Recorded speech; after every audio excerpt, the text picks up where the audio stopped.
Hello friends, मैं कालका yes academy Bhopal से आपका स्वागत करता हूं। मैं आपको एक जरूरी सूचना देना चाहूंगा।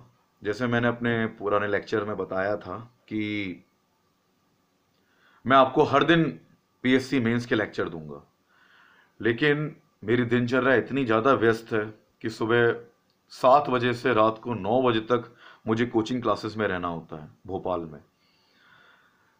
मैं चाहकर भी अपना समय नहीं निकाल पाता।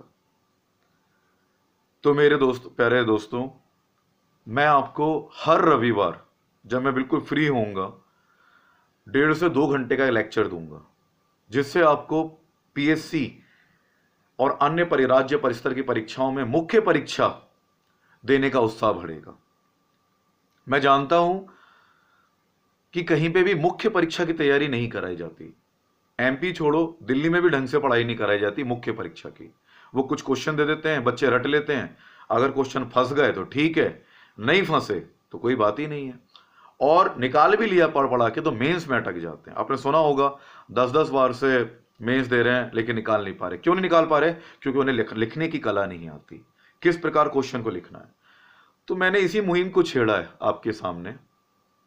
मेरा ये लेक्चर पूरा जरूर सुनना, बीच में मत काटना, ना वीडियो को बंद करना, क्योंकि तुम्हें मैं कुछ ऐसी चीज बताने वाला हूं जो शायद तुम्हारी जिंदगी बदल दे।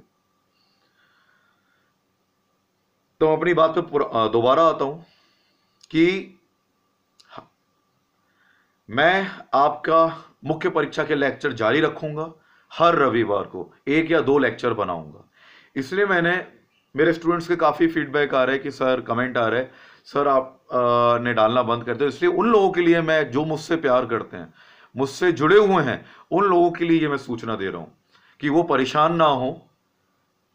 I am not going anywhere, मैं कहीं नहीं जा रहा। मैं आपको, अगर मैंने वादा किया है पीएससी 2018 का, तो उसे निभाऊंगा और मेन परीक्षा में आपको सपोर्ट करूंगा।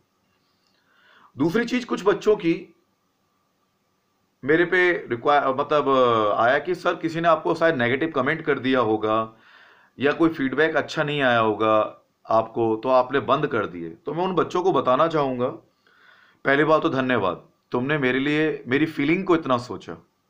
दूसरी चीज, यार नेगेटिव चीज तो मेरी जिंदगी में ही नहीं होती। चाहे मुझे कोई कितना नेगेटिव कह लेना, अगर कोई मुझे नेगेटिव बोलता है ना, मैं 10 कदम आगे और उसके आगे बढ़ के दिखाता हूं। और ये चीज, यही एटीट्यूड तुम्हें भी अपनी जिंदगी में लाना होगा। नेगेटिव चीज तो होती ही नहीं चाहिए ना, कोई डिक्शनरी में होती ही नहीं है। इवन पीएससी की जो तैयारी कर रहे हैं ना, मुख्य परीक्षा दे रहे हैं और प्री दे रहे हैं, मेंस दे रहे हैं, जो सोचते हैं कि हम डीसी बन जाएं, डिप्टी कलेक्टर रेंज पे बन जाएं, उनके लिए तो ये नेगेटिव जैसी चीज का तो कोई मोल ही नहीं है, ना कोई होना ही चाहिए। समझ में आ रहा है मेरी बात? नेगेटिव चीज एकदम अपने डिक्शनरी से बाहर कर दीजिए आप। ना कोई मतलब आपके डिक्शनरी में होना ही नहीं चाहिए। मैं तुम्हें एक मनोविज्ञान, मैं बाल विकास भी पढ़ाता हूं, तो मैं आपको एक मनोविज्ञान की चीज बताऊंगा। मनोविज्ञान के अनुसार इंसान किसी भी प्रॉब्लम को 2 तरीकों से देखता है। समझ में आ रहा है? कोई भी प्रॉब्लम होती है ना, तो वो उसे 2 तरीकों से देखने की कोशिश करता है। हर व्यक्ति के अपनी अपनी परेशानी के 2 पहलू होते हैं जिन्हें वो देखने की कोशिश करता है। पहली प्रॉब्लम होती है प्रॉब्लम पर फोकस करके, और दूसरी तरीके से देखता है सॉल्यूशन पे फोकस करके। मेरी बात बहुत ध्यान से सुनना, शायद तुम्हें समझ में आए कि पहली, मनोविज्ञान के अनुसार इंसान किसी भी प्रॉब्लम, हमें परेशानी आती है ना, उसको 2 प्रकार से देखता है। पहला देखता है प्रॉब्लम पर फोकस करके, और दूसरा देखता है सॉल्यूशन पे फोकस करके। समझ में आया? जो लोग प्रॉब्लम पर फोकस करते हैं वो मुसीबतों के ढेर हो जाते हैं, उनके सामने मुसीबतें पर्वत बन के खड़ी हो जाती हैं। और इस तरीके के इंसान किसी भी मुसीबत में उसके हल के बजाय उस मुसीबत के बारे में ज्यादा सोचते हैं। और दूसरे व्यक्ति होते हैं जो सॉल्यूशन पे फोकस करते हैं। इनकी वजह से मुसीबतों में उनके हल के बारे में ज्यादा सोचते हैं, और इस तरीके के इंसान मुसीबतों में डट के सामना करते हैं। तो आपके जीवन में, ये तो बहुत छोटी सी चीज है, मैं तुम्हें बहुत चीज बता रहा हूं कि अगर आपके जीवन में मुसीबतें आती हैं, आप टूटते हो, डीमोटिवेट होते हो। हर कोई के सामने कोई यहाँ पे गॉड गिफ्टेड थोड़ी ना है कि टाटा अंबानी है कि भैया हाँ कोई मुसीबत ही नहीं है, मैं तो आराम से कमरे में बैठा पढ़ाई कर रहा हूँ, पीएससी की तैयारी कर रहा हूँ। ऐसा तो कभी भी नहीं होता ना, यस और नो, कभी नहीं होता। हमें पूरे समाज को देखना होता है, हर चीज अपनी जिम्मेदारी का वहन करना होता है, फिर भी हम पीएससी की तैयारी करते हैं। तो नेगेटिव होना और मुसीबतों में डर के भागना, छोड़ देना, अपना एम छोड़ देना कि नहीं भैया मैं पीएससी नहीं कर सकता, मेरे पे इतनी जिम्मेदारी है, सबसे बड़ी गलती होगी आपकी। तुम्हें शायद मेरी बात ऐसे समझ में नहीं आ रही होगी। तुम्हें एक उदाहरण देके बताता हूं कि तुमने नेपोलियन का नाम तो सुना ही होगा, मतलब नेपोलियन बोनापार्ट का नाम तो सुना ही होगा। नेपोलियन बोनापार्ट जो फ्रांस के एक महान निडर और साहसी शासक थे, ये जिनके जीवन में असंभव नाम का कोई शब्द ही नहीं था। और तुम्हें भी नेपोलियन बोनापार्ट बनना है। कैसे? अगर मैं इनके इतिहास पे फोकस डालूं तो इतिहास में नेपोलियन को विश्व के सबसे महान और अजेय सेनापतियों में से एक गिना जाता है। यह इतिहास के सबसे महान विजेता माने जाते हैं। समझ में आ रहा है? इनकी एक मैं कहानी सुनाता हूं, शायद तुम सुनो। मैंने भी एक किताब में इनकी कहानी को सुना है, जाना है, और वो तुम्हें बताना चाहता हूं मैं। एक बार क्या हुआ कि आल्पस पर्वत को पार करने का ऐलान किया इन्होंने, आल्पस पर्वत, और अपनी सेना के साथ चल पड़े। कभी नहीं रुकने वाले थे ये नेपोलियन बोनापार्ट। तो आल्पस पर्वत को इन्होंने सोचा कि मैं इसको पार करता हूं, और अपनी सेना आर्मी को इकट्ठा किया और ये चल दिया। सामने जब आल्पस पर्वत आया, एक विशाल गगनचुंबी पहाड़ खड़ा था जिस पर चढ़ाई करना बिल्कुल असंभव था। कई लोग आए और मर गए, गिर गए, लेकिन उससे पार कोई नहीं कर सका। इनकी सेना ने और इन्होंने दोनों ने आल्पस पर्वत को देखा। इनकी सेना में तो हलचल हो गई और घबरा गए, स्थिति खराब हो गई इनकी सेना की। फिर भी उसने अपनी सेना को चढ़ाई करने का आदेश दे दिया कि आप आल्पस पर्वत पर चढ़ो और चढ़ाई कर दो।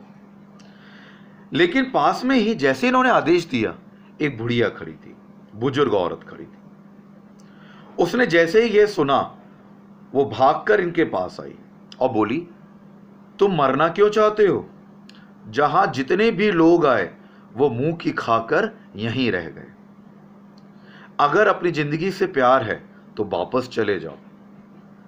जैसे ही उस औरत ने नेपोलियन को बोला, तो नेपोलियन अब राजा थे, उन्हें कोई तिरस्कार करेगा तो गुस्सा आएगा, लेकिन नहीं, नेपोलियन को गुस्सा नहीं आया, बल्कि उन्होंने अपने गले में पड़ी हीरे की माला थी, बहुत मोटी माला थी, उस औरत को दे दी और कहा, आपने मेरा उत्साह अब तो दुगना कर दिया है और मुझे प्रेरित भी किया है, लेकिन अगर मैं जिंदा बचा तो आप मेरी जय जयकार करना।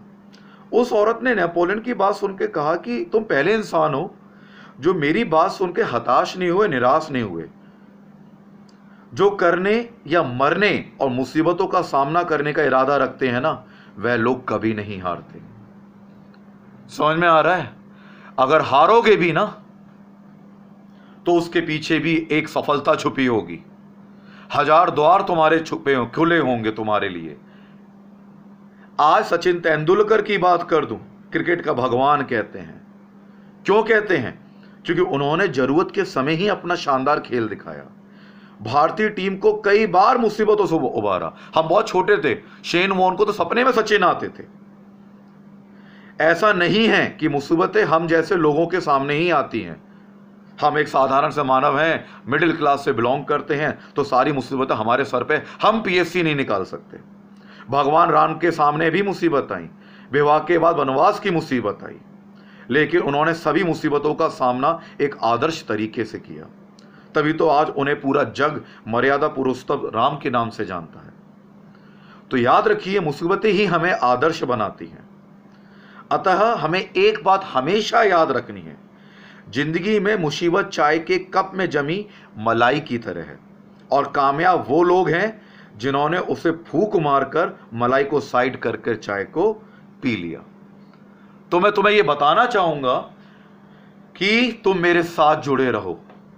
जितना होगा संडे के दिन 2 या 3 घंटे में तुम्हें अपने साथ दूंगा, लेकिन हारना नहीं है और कभी नेगेटिव नहीं होना। ना मैं नेगेटिव होता हूं ना तुम नेगेटिव होगे। अगर 10-15 कमेंट भी आ गए ना मुझे बुरा है, तो मुझे क्या फर्क पड़ रहा है।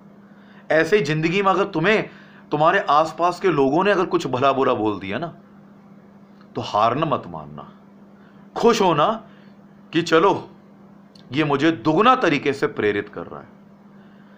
तो बच्चों, बस मैं तुमसे यही कहूंगा कि हमारी टीम सभी बच्चों को सपोर्ट करने में लगी है, लेकिन पीएससी 2018 जो मुख्य परीक्षा की हम तैयारी कर रहे हैं, वो हर रविवार सुबह 7 बजे यूट्यूब पे अपलोड होंगे।